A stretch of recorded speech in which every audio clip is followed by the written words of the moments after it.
2015년이 이제 밝아서 벌써 11일이 됐습니다. 많은 사람들이 소망을 가지고 또 가정과 사업 위에 하나님의 큰 은혜가 임하고 하나님이 주시는 복이 넘치기를 축복합니다. 이제 인터넷 떠다니는 말 가운데 이런 말이 있더라고요. 소문만복내. 웃으면 복이 온다라고 하는 말이죠. 1월은 일삼아 웃고, 2월은 이유 없이 웃고, 3월은 삼바가게 웃고, 4월은 사정없이 웃고, 5월은 오순도순 웃고, 6월은 유쾌하게 웃고, 7월은 칠칠하게 웃고, 8월은 팔팔하게 웃고, 9월은 구수하게 웃고, 10월은 시끌벅적 웃고, 11월은 일일이 웃고, 12월은 12지장이 끊어지게 웃자는 겁니다. 한 달 동안 웃자는 거죠. 그랬더니 그걸만 있는 건 아니더라고요. 또 요일별도 있더라고요. 월요일은 원래대로 웃고, 화요일은 화통하게 웃고, 수요일은 수수하게 웃고, 목요일은 목이 터져라 웃고, 금요일은 금방 웃고 또 웃고, 토요일은 토실토실 웃고, 일요일은 일어나자마자 아침부터 웃고. 어떠세요? 새벽에 이런 새해 1년 12달 이렇게 매일같이 웃을 수 있으면 좋겠습니다. 아마 어떤 사람이 한 해 동안 기쁨으로 살고자 하는 그런 마음을 가득 담아서 아마 표현했던 문귀 같습니다. 어떤 우리 가운데 새해가 되고 나면 다 각자 소원이 있습니다. 각자 하고 싶은 그런 내용들이 있습니다. 오늘 하나님께서 여러분과 저에게 주시는 말씀은 1장 7절에 보면 이런 말씀이 있습니다. 디모데후서 1장 7절 같이 읽어보실까요? 시작. 하나님이 우리에게 주시는 것은 두려워하는 마음이 아니요 오직 능력과 사랑과 절제하는 마음이다. 하나님께서 우리에게 주시고자 하시는 것이 있다는 것입니다. 그것은 바로 두려워하는 마음이 아니라는 것입니다. 두려워하는 마음이 아니고 하나님께서 주시고자 하시는 것은 따로 있다는 것입니다.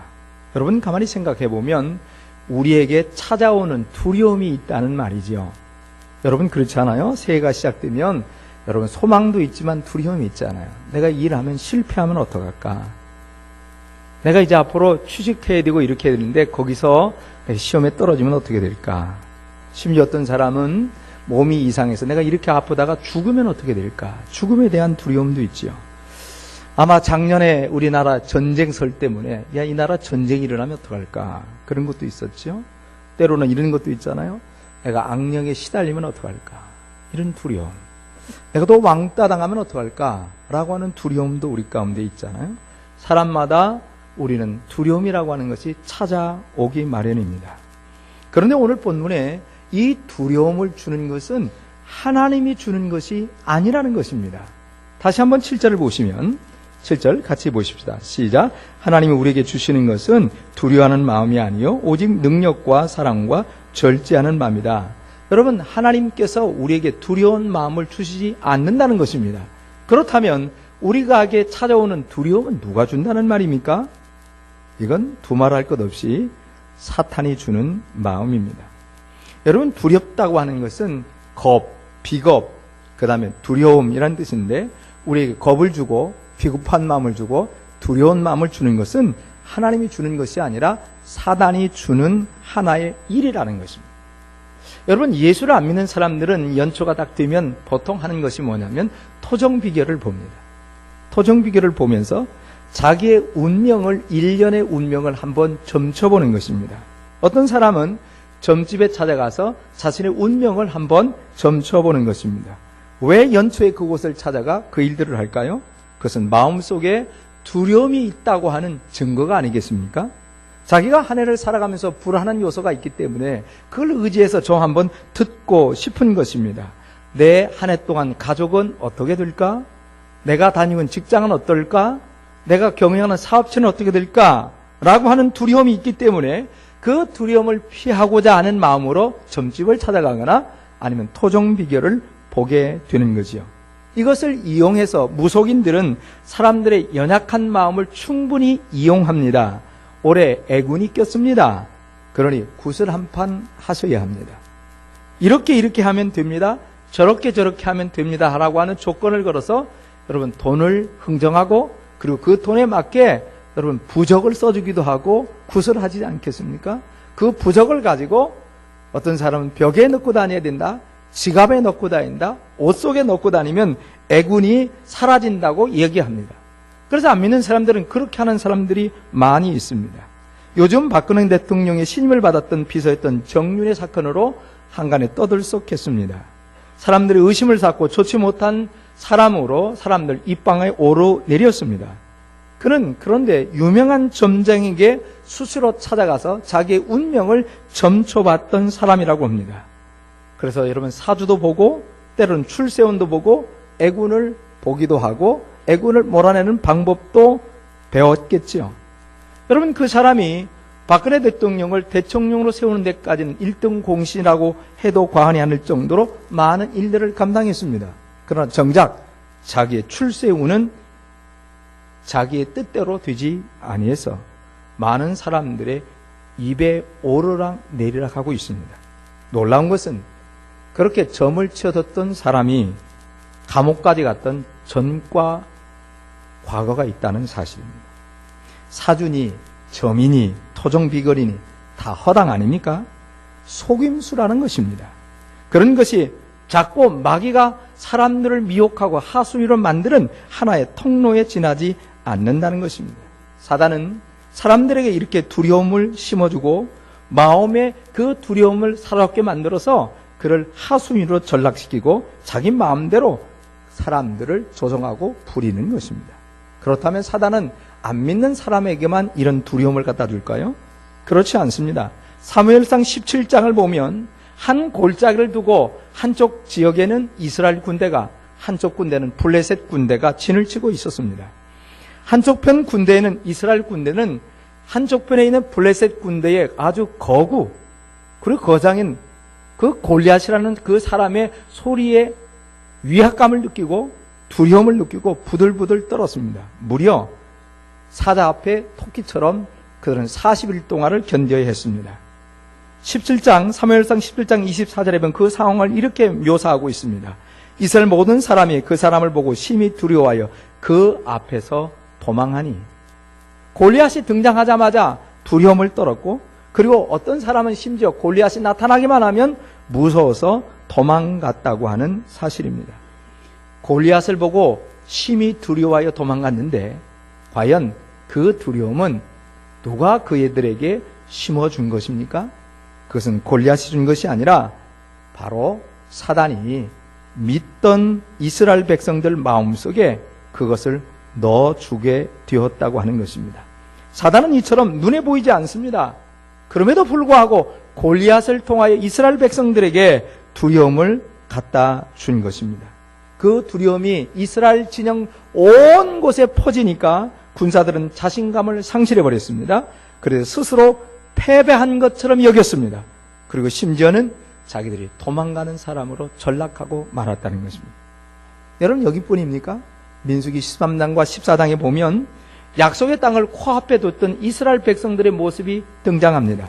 그들은 이제 전진에 가면 약속의 땅을 자기의 직접 발로 밟고 자기의 소유로 가질 수 있었습니다. 그런데 백성들 마음속에 무엇이 생겼던지 모세에게 우리가 정탐꾼을 선정해서 다 한번 보고 왔으면 좋겠다고 제안합니다. 모세는 그 이야기를 듣고 하나님의 묻고 허락을 받아서 각 지파에 신앙이 출중하고 용감한 사람을 한 명씩 선택하도록 말했습니다. 그래 각 지파에 한 명씩 선택하고 12명이 선택되고 난 후에 약속의 땅을 가서 정탐하도록 명을 받았습니다. 그들이 40일 동안 정탐하고 그 땅이 얼마나 적과 꿀이 흐르는 땅인지 보는 증거로 포도송이를 두 사람의 어깨에 메고 올 정도로 좋은 땅이었습니다. 그러나 12명이 와서 보고하는 내용은 완전히 달랐습니다. 여호수아와 갈렙은 그 땅은 약속의 땅이요 적과 꿀이 흐르는 땅이기에 우리가 올라가면 바로 점령할 수 있다고 긍정적인 답변을 했습니다. 그 증거가 바로 우리가 메고 온 포도송이라는 것입니다.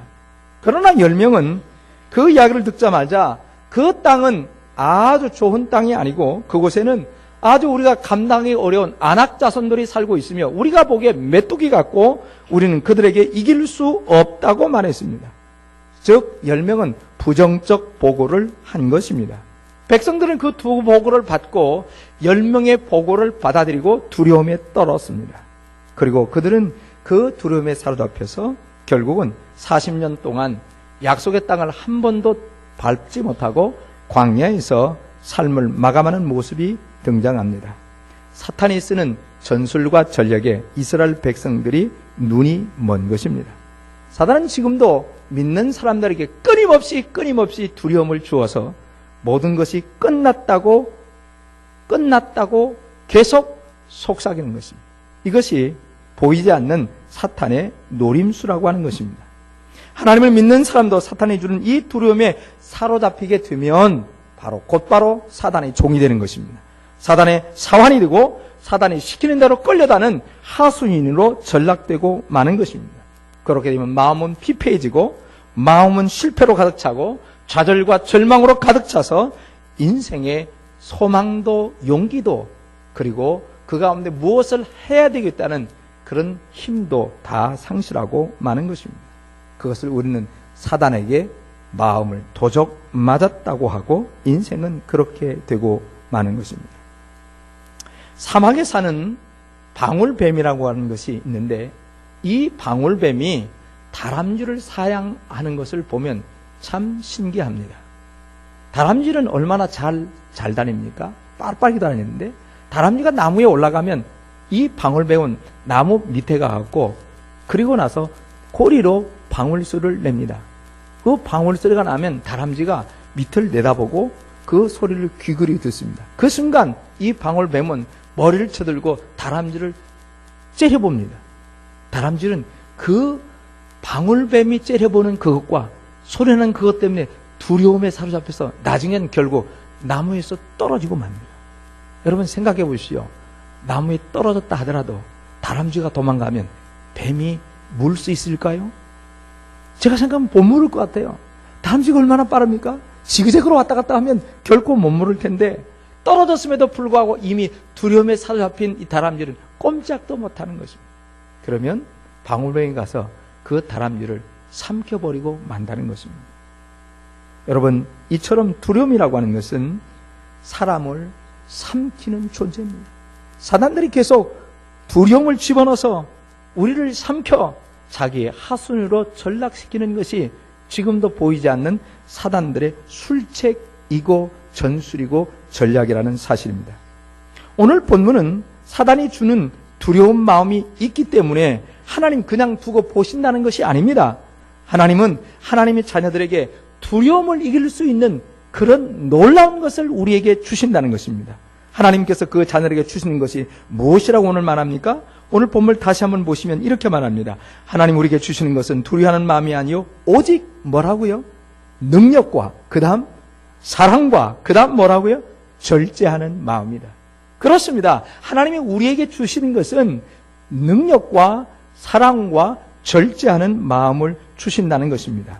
오늘 저는 세 가지를 다 살펴보는 것이 아니라 능력에 대해서 살펴보려고 하는 것입니다. 능력은 헬라어 원어로 디나미스라고 하는 단어로 되어 있습니다. 디나미스는 능력, 힘, 세력이라는 뜻으로 되어 있습니다. 우리가 잘 알고 있는 다이나마이트, 여러분 다이나마이트가 얼마나 파워가 있는지 얼마나 파괴력이 있는지 알지 않습니까? 그 다이나마이트의 원은 바로 디나미스에서 파생된 것입니다. 그러니까 디나미스라고 하는 것은 그냥 힘 그런 말이 아니라 강력한 힘이 있다 그런 말입니다. 우리에게 주어진 능력은 굉장히 강력한 파워를 갖고 있는 그런 힘이 있는 능력을 하나님이 우리에게 주셨다는 말씀입니다.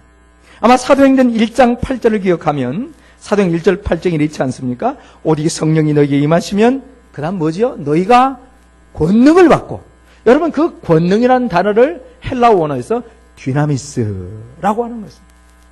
여러분 성령이 너희에게 임하시면 너희가 권능을 받고, 여러분 예수 그리스도를 믿는 사람은 이미 성령님이 계신 줄로 믿습니다. 성령이 계시다는 말은 이미 디나미스, 그 능력이 우리 안에 내재해 계시다는 말씀입니다. 성령이 오시면 이미 능력이 내 안에 있음으로 말미암아 이 능력은 강력한 능력이기 때문에 그 능력으로 말미암아 놀라운 일들을 이룰 수 있다는 말입니다. 여러분 도대체 그 능력이 내 안에 와 있으면 그 능력으로 어떤 일을 할 수 있을까요? 첫째는 두려움을 주는 사단들을 대적할 수 있습니다. 여러분 누가복음 10장 19절에 보면 내가 너에게 뱀과 전갈을 밟으며 원수의 모든 능력을 제할 권세를 주었다. 여러분 주님께서 말씀하시는 건데 예수님께서 70인을 선택하시고 둘씩 짝을 보내서 나가서 복음을 전하도록 했는데 그 복음을 전하는 사람들에게 하는 말이 내가 너에게 뱀과 전갈을 밟으며 모든 원수의 능력을 제할 권세를 주었다는 거예요. 여러분 원수에게도 능력이 있다는 것입니다. 사단에게도 능력이 있는데 그 능력을 제할 수 있는 권세가 주어져 있다 그 말입니다. 여러분 뱀과 전갈을 받는다고 하는 것은 놀라운 것 아닙니까? 원수의 모든 능력을 제할 수 있다고 하는 것은 얼마나 파워풀한 능력입니까? 그것을 하나님이 우리에게 이미 주셨다고 하는 말씀입니다. 여러분 마가복음 16장 17절에 보면 믿는 자들에게 이런 표적이 따르니 곧 저희가 내 이름으로 귀신을 쫓아낸다는 것입니다. 예수 믿는 사람 안에 성령이 오므로 말미암아 예수를 주로 신하는 사람 안에는 이미 마귀를 쫓아내는 권세가 주어진 줄로 믿습니다. 여러분 이 말씀을 생각하면 예수 믿으면 10년쯤 돼야 될까요? 예수 믿으면 한 6개월은 좀 지나야 되는 겁니까? 아니면 예수 믿은 사람들 속에는 좀 뭔가 봉사하고 뭔가 있어야 되는 겁니까? 성경을 읽독하여 이런 일이 나타납니까? 아닙니다. 오늘 성경은 분명히 말합니다. 믿는 자들에게는 이런 표적이 따르니 저희가 내 이름으로 귀신을 쫓아낸다. 예수 그리스도를 믿으면 마귀는 떠나가는 것입니다. 그런 권세가 여러분과 저에게 주어진 줄로 믿습니다. 여러분 초대교회에 교회가 번창했습니다. 성도들 많이 모였습니다. 그래서 많이 모여지니까 그 가운데 일꾼들이 필요했습니다. 그래서 여러분 일꾼들을 선택하지 않았습니까? 집사님들을 선택했어요. 그래 일들을 나누도록 했어요. 그 집사님들 가운데 빌립이라고 하는 집사님이 자기가 사마리아 지역에 가서 복음을 전하게 되었습니다. 그런데 놀라운 것은 사막에서 복음을 전하는데 그가 복음 전하면서 그 안에 있던 성령님이 얼마나 큰 파워풀한 능력을 행하고 있었던지 하나님이 이미 주었던 그 능력이 얼마나 그를 통하여 나타났던지 사도행전 8장 7절에서 8절에 보면 이렇게 말합니다. 많은 사람에게 붙었던 더러운 귀신들이 크게 소리를 지르고 나가고 또 많은 중풍병자와 안전뱅이가 나으니 그 성에 큰 기쁨이 있더라. 많은 사람에게 붙었던 더러운 귀신들이 크게 소리 지르고 나가더라는 것입니다. 아니 지금 집사님이 가서 복음을 전하는데 그 복음을 듣고 집사님 안에 들었던 능력이 나타남으로 말미암아 더러운 귀신들이 떠나가더라는 것입니다. 더 놀라운 것은 많은 중풍병자가 고침을 받더라는 것입니다. 여러분 병으로 고통받던 그 사람들이 빌립 집사의 능력을 통하여 그 병들이 떠나가고 치료가 되더라는 것입니다. 놀라운 건 또 안전뱅이도 일어나더라는 것입니다. 여러분 빌립 집사 개인의 능력이 아니라 그 안에 하나님이 부여주신 능력이 그런 역사를 일으켜 준 줄로 믿습니다. 저는 여기 창원에 처음 와서 놀란 것 중에 하나는 창원 대로를 택시 타고 가면서 놀랐습니다. 저는 활주로인 줄 알았습니다. 저는 원래 대전 사람입니다. 근데 이거 보니까 마치 활주로 같더라고요. 제가 포니를 탔는데 택시를 탔더니 이 택시가 제 기억으로 한 140을 밟는 것 같아요. 와, 뒤집어질 것 같더라고요. 근데 불구하고 걱정하지 않은 게 마치 활주로처럼 쫙 나 있는데 얼마나 달리는지 몰라요. 그래 달리더라고요. 그런데 포니만 달리는 것도 아니더라고요. 덤프 트럭도 달리더라고요. 얼마나 달리는지 뭐 쌩쌩 달려요. 그런데 저 창원 시외버스 터미널쯤 가니까 브레이크를 밟읍디다. 왜 보니까 경찰이 있습니다. 경찰이. 브레이크를 밟아요. 제 생각에 밟을 필요 뭐 있습니까? 갖다 밀어붙이면 되는 거지. 그렇잖아요. 그 속도로 갖다 밀어붙이면 다 될 것 같은데, 경찰에게 제복 입고 서 있는데 브레이크를 다 밟아요. 그리고 가요. 그럴 때 어떤 사람은 거기서 또 어떤 사람은 고개를 숙이면서 왜 그럴까요? 봐달라고. 뭐 속이는 거. 뭐 그 내용은 안 들어도 뻔한 거 아닙니까? 봐달라고. 여러분 경찰이 무슨 힘이 있습니까? 힘 없습니다. 근데 왜 그렇습니까? 국가에서 준 권세가 있는 겁니다. 그 권세를 가지고 여러분 봉을 가지고 손을 가지고 쓰면 그렇게 힘 있는 덤퍼트럭도 쓸 수밖에 없는 것입니다. 여러분, 이처럼 하나님의 자녀 속에는 하나님의 강력한 능력을 주신 줄로 믿습니다. 그 능력을 가지고 사단들에게 명령하면 사단들은 나올 수밖에 없습니다. 사단들은 떠나갈 수밖에 없습니다. 사단이 나를 무서워해야지 내가 사단을 무서워할 존재가 아니라는 말씀입니다. 여러분, 마치 경찰관이 호루라기를 부르고 손에 있는 막대기를 가지고 자동차를 세우듯이 우리가 하나님의 자녀로서 여러분 예수의 이름을 부르면 두려움을 주는 사단은 떠나가는 것입니다. 부정적인 생각을 집어넣는 사단들은 떠나가는 것입니다. 예수의 이름으로 호루라기를 부를 때 명령하면 귀신들은 붙었던 것들이 떠나가게 되는 것입니다. 질병도 떠나가게 되는 것입니다. 안전병이 그것도 떠나가 새롭게 되는 역사가 예수의 이름으로 일어나게 되는 것입니다. 그 권세가 여러분과 저에게 있는 줄로 믿습니다. 서울에 한 목회하는 목사님의 한 간증입니다. 그가 초등학교 시절에 어머님의 손을 잡고 그의 친척집에 놀러 갔다고 합니다. 친척집은 가보니까 점을 쳐주는 집입니다. 그래서 자기가 엄마와 같이 가보니까 점을 치는 준비를 하고 사람들이 막 구경한다고 오는 거예요. 그래서 자기도 뭔가 모르고 구경하러 갔어요. 근데 이 목사님이 되기 전에 주일학교를 다녔어요. 그랬더니 시간이 지나니까 사람들이 막 모여들고 이제 그 친척집이 있는 분이 점을 하려고 막 준비를 하고 뭔가를 하는데 열심히 하다가 갑자기 점괘가 안 나온다는 거예요. 지난번까지 점괘가 잘 나왔는데 안 나온다는 거예요. 근데 막 하더니 갑자기 멈추서더니 혹시 예수쟁이 있으면 가주시기를 바랍니다. 그러더라는 거예요. 사람들이 이 사람도 바라보고 저 사람도 바라보고 아무도 반응이 없는데 보니까 예수 믿는 사람이 자기 혼자더라는 거예요. 이제 초등학교 다니는 친구, 그때는 국민학교겠지요. 국민학교 다니는 아이예요. 어떻게 보면 믿음이 확실한지 아닌지도 잘 모르는 아이인데 그 안에 계신 예수의 능력이 점치는 귀신을 정복하는 것입니다. 예수 믿는 사람 안에 있는 그 능력이 얼마나 큰지 점을 칠 수 없도록 만드는 능력이 되는 것입니다. 하나님의 주신 성령의 능력은 귀신을 압도하기 때문에 점을 칠 수가 없는 것입니다. 귀신은 거짓말로 사람을 농간을 부리고 사람들을 포로로 삼고 하수인을 만들어서 끌고 가려고 하는데 예수의 영이 계신 그 사람을 통하여 예수의 영이 일하기 때문에 귀신은 꼼짝할 수 없는 것입니다. 마치 경찰 앞에 부들부들 떠는 여러분 운전수와 같은 것입니다. 사랑하는 오늘 성도 여러분, 오늘 특별히 순회 예배를 드리는 남전도 회원 여러분, 하나님께서 우리에게 귀한 능력을 주신 줄로 믿습니다. 사단을 능히 대적할 능력이 여러분과 저 안에 있는 줄로 믿습니다. 사단을 능히 쫓아낼 능력이 여러분과 저에게 이미 있는 줄로 믿습니다. 사단을 능히 이길 수 있는 능력인 줄로 믿습니다. 그지는 부르는 찬양 가운데 이런 게 있잖아요. 예수의 이름으로 마귀는 쫓긴다.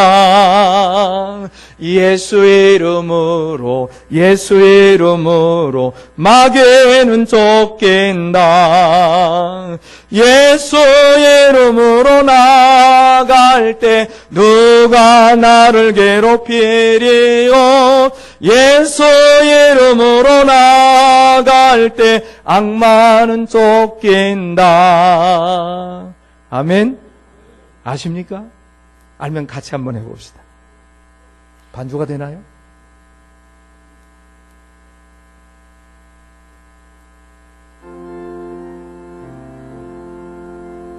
예수의 이름으로 마귀는 쫓긴다.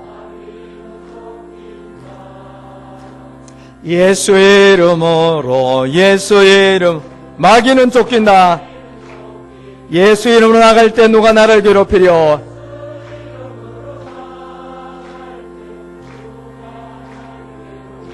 예수 이름으로 나갈 때 악마는 쫓긴다. 한 번만 더 해봅시다. 예수 이름으로 예수 이름으로 마귀는 쫓긴다. 예수 이름으로 예수 이름으로 마귀는 쫓긴다. 예수 이름으로 나갈 때 누가 나를 괴롭히리요.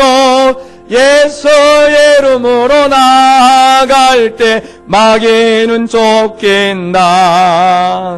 아멘. 또 우리 속에 있는 능력은 어떤 능력일까요?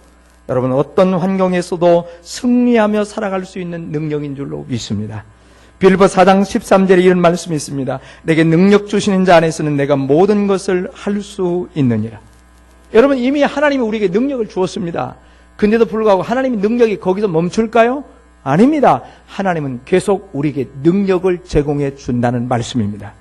여러분, 내게 능력 주시는 자 안에서, 다시 말하면 하나님은 내게 계속 능력을 공급하심으로 말미암아 모든 것을 할 수 있다는 말입니다. 이 말을 오해해서 오늘 예배 마치고 마산 앞바다에 들어가 난 할 수 있다, 걸을 수 있다 라고 걸으면 빠져 죽습니다. 오늘 이 말씀은 그 말씀이 아닙니다. 여러분, 내가 할 수 있다는 말은 대통령도 될 수 있고, 내가 마산 앞바다를 걸어갈 수도 있고, 막 내가 어떤 것든지 다 할 수 있다는 그런 말씀이 아니라, 어떤 환경 안에서도 하나님께서 주신 능력으로 자족할 수 있다는 말씀입니다. 그래서 사도 바울이 이렇게 말합니다. 내가 궁핍함으로 말하는 것이 아니라 어떤 형편에든지 내가 자족하기를 배웠느니, 내가 비천에 처할 줄도 알고 풍부에 처할 줄도 알아. 모든 일에 배부름과 풍부와 궁핍에도 일체의 비결을 배웠노라. 다시 말하면 내가 어떤 형편이든지 내가 자족함으로 말미암아 하나님의 뜻을 이룰 수 있다라고 하는 말입니다. 여러분, 우리는 환경에 따라 귀죽는 사람이 아닙니다. 환경에 따라 절망하는 사람이 아닙니다. 환경을 극복할 수 있는 능력이 우리 속에 주어진 줄로 믿습니다. 우리 속에는 때로는 열악한 환경이 찾아올 수 있습니다. 내가 감당하기 힘든 환경이 올 수도 있습니다. 그래서 여러분, 신앙적으로 흔들릴 수 있는 그런 일들도 다가올 수 있습니다. 그러나 하나님이 내게 능력을 계속 공급해 주심으로 말미암아 환경은 정복될 수 있습니다. 하나님은 열악한 환경에서 너 혼자 이기라고 하는 것이 아니라 하나님이 능력을 공급해 주심으로 말미암아 그것을 다스리고 정복하고 하나님의 뜻을 이름으로 말미암아 여러분, 그 환경에서 기뻐할 수 있도록 만들어 주신다는 말씀입니다. 어떤 환경에서도 자족할 수 있도록 만들어 주신다는 말입니다. 어떤 환경 속에서도 승리할 수 있도록 만들어 주신다는 것입니다. 그래서 여러분, 고린도서 4장 8절에 이렇게 말하지 않습니까? 우리가 사방으로 우겨싸움을 당하여도 쌓이지 아니하며 답답한 일을 당하여도 낙심하지 아니한다. 우리가 이 세상을 살아가면 여러분, 사방으로 우겨싸움을 당할 때도 있습니다. 답답한 일을 만나서 낙심될 때도 있습니다. 우겨싸움을 당해서 이 환경 때문에 때론 우리가 절망의 순간에 설 수도 있습니다. 그러나 하나님이 능력을 주심으로 우리는 반드시 그것을 극복해 나갈 수 있습니다. 내 안에 계신 성령님은 절대로 떠나지 않습니다. 내 안에 계신 하나님은 절대로 나를 버리지 않습니다. 그 하나님 내 속에 성령을 계속 하나님의 능력을 공급하심으로 말미암아 이것을 극복해 낼 것입니다. 배 중에 쇠빙선이라는 것이 있습니다. 여러분, 남극 같은 곳에 가면 바다에 얼음이 꽉 얼어 있잖아요. 그것은 배가 앞으로 전진할 수 없어요. 그러나 여러분, 보통 배로는 얼음을 깨고 전진할 수 없지만 쇠빙선은 얼음을 깨뜨릴 수 있습니다. 1m 두께 된 정도 그 얼음도 깰 수 있습니다. 사방을 돌아다니면서 전후좌우로 얼음을 깰 수 있습니다. 그리고 그러니 그 얼음을 깨면서 목적지를 향하여 갈 수 있는 것이 쇠빙선입니다. 여러분, 이처럼 하나님의 디나미스라고 하는 능력이 내 안에 있고 하나님의 능력을 계속 공급함으로 말미암아 우리는 어떤 환경도 뚫고 나갈 수 있습니다. 어떤 환경에서도 기뻐할 수 있습니다. 어떤 환경에서도 우리는 승리할 수 있습니다. 왜냐하면 하나님이 나와 함께 하시기 때문입니다. 2015년 여러분, 우리는 앞을 내다보며 환경이 좋을 것이라고 예측할 수 있습니다. 그러나 우리가 예측한 대로 환경은 전개되지 않습니다. 여러분, 세계 경제와 우리나라의 경제는 더 악화될 수도 있고 좋아질 수도 있습니다. 가정 경제는 여전히 여러분 사방에 우겨싸움을 당해서 우리의 얼굴을 찌푸리게 만들 수도 있습니다. 그러나 여러분, 이 환경에서 우리를 두신 것은 하나님이십니다. 이 환경을 다스리게 만드시는 분이 하나님이십니다. 이 환경을 능히 해결해 갈 수 있도록 주신 분이 하나님이십니다. 그 하나님은 살아계십니다. 그 하나님은 우리에게 능력을 지금도 공급해 주는 줄로 믿습니다. 우리 속에 강한 능력으로 말미암아 충분히 극복해 갈 것입니다. 여러분, 어떤 시골에 요만한 자그마한 닭장 속에 닭을 키우면서 농부가 밭에 나갔다가 독수리 새끼 한 마리를 잡았습니다. 그러고 나서 그 닭장 속에 집어넣습니다. 집어넣고 닭이 주는 닭을 키우듯이 먹이를 주었습니다. 그래서 여러분, 이 닭과 함께 독수리는 컸습니다. 한 달이 지나고 두 달이 지나니까 독수리가 커졌습니다. 그런데 이 어느 학자가, 어류학자가 그 시골 집을 방문하게 되었습니다. 그리고 닭장을 보고 깜짝 놀랐습니다. 아니, 어떻게 저 닭장 안에 독수리가 들어있는 것입니까? 그런데 어떻게 독수리가 저 닭을 한 마리도 안 잡아먹습니까? 물으니까 농부가 하는 말이 무슨 말입니까? 한 마리도 안 잡아먹습니다. 친구처럼 잘 지냅니다. 그랬더니 어류학자가 하는 말이 그럴 수 없다는 거예요. 아무리 독수리가 저기 살지만 독수리는 야성이 있기 때문에 분명히 잡아먹을 거라고. 그 농부가 한번 해보라고. 그래서 이 어류학자가 들어가서 독수리를 잡았습니다. 그러다 그 집에 그 지붕 위에 올려놨습니다. 그랬더니 어류학자가 바라볼 때 아마 독수리가 날아갈 줄 알았더니 독수리 날아가지 않고 지붕에 쫙 오더니 폭 내려서 닭처럼 딱 앉는 거예요. 마당을 앉는 거예요. 농부가 하나는 보라고! 내가 뭐라고 했냐고! 저 독수리는 못 날았다고 하지 않았냐고! 어류학자 열받았습니다. 그럴 수가 없다. 그래서 다시 그 독수리를 잡고 뒷산으로 올라갔습니다. 뒷산에 꼭대기가 올라가니까 바위가 있었습니다. 그 바위에 그 독수리를 올려놨습니다. 독수리는 여전히 날지 못했습니다. 그러니 독수리가 좌우로 두리번거리고 위를 돌아보는 겁니다. 보니까 새들이 날아다니잖아요. 그러더니 날아다니 어느 좀 시간이 지나니까 갑자기 독수리 날개를 쫙 펴는 것입니다. 그러고 나서 창옥을 나는 겁니다. 그리고 어류학자가 손을 치면서 맞다. 독수리는 날았다. 여러분, 우리 가운데 생각해 보십시오. 우리는 독수리입니까? 닭입니까? 예수 그리스도를 믿어 있는 우리, 예수 그리스도의 이름으로 우리 속에 계신 그 예수님, 그걸 믿고 살아가는, 모시고 살아가는 여러분과 저는 독수리입니까? 닭입니까? 여러분, 우리는 독수리도 아니고 닭도 아닙니다. 그러나 분명한 것은 여러분, 독수리처럼 창곡을 나르며 왕것처럼 살 수 있는 그 능력이 여러분과 저 안에 들어있습니다. 그 능력은 반드시 어둠을 몰아냅니다. 두려움을 몰아냅니다. 우리를 얽어매어 하수인을 만들려고 하는 그 사단의 세력을 몰아내고 진정한 자유를 가지고 살아가게 만드는 것입니다. 에베소 5장 8절에 하나님이 이렇게 말씀합니다. 너희가 전에는 어둠이더니 이제는 주 안에서 빛이라. 내가 가는 곳곳마다 어둠은 떠나갑니다. 내가 가는 곳곳마다 놀라운 역사가 일어나 여러분, 어두움이 가득하였던 환경이 밝은 것으로 변하게 될 것입니다. 절망으로 가득 차 있어 희망이 없던 사람들이 내가 가는 곳에 희망으로 가득 차게 될 것입니다. 여러분, 좌절과 절망으로 말미암아 승리를 모르는 사람이 내가 가는 곳곳마다 승리의 깃발을 외치게 될 줄로 믿습니다. 사랑하는 성도 여러분, 오늘 함께 순회 예배드리는 남전도의 회원 여러분, 2015년을 바라보면서 우리 가운데 웃을 수 있는 일들이 계속 있었으면 좋겠습니다. 그러나 시시때때로 마귀들은 끊임없이 여러분과 저를 공격합니다. 쉬지 않고 공격합니다. 그때마다 기억할 것은 여러분, 우리 속에 두려움이 찾아오거든 그 두려움은 절대로 하나님 주는 것이 아닙니다. 마귀가 나한테 찾아온 것입니다. 그러나 두려워하지 않을 것은 여러분, 우리 속에 계신 그 능력을 우리가 사용하기만 하면, 그 능력을 따라 예수의 이름을 부르기만 하면 그것은 떠나가게 될 것입니다. 환경이 우리의 믿음을 흔들립니까? 환경이 우리 속에 있는 기쁨을 빼앗아가려고 합니까? 환경이 우리의 신앙 전체를 송두리째 흔들려고 합니까? 우리 안에 계신 그 능력을 사용하면 환경을 정복할 줄로 믿습니다.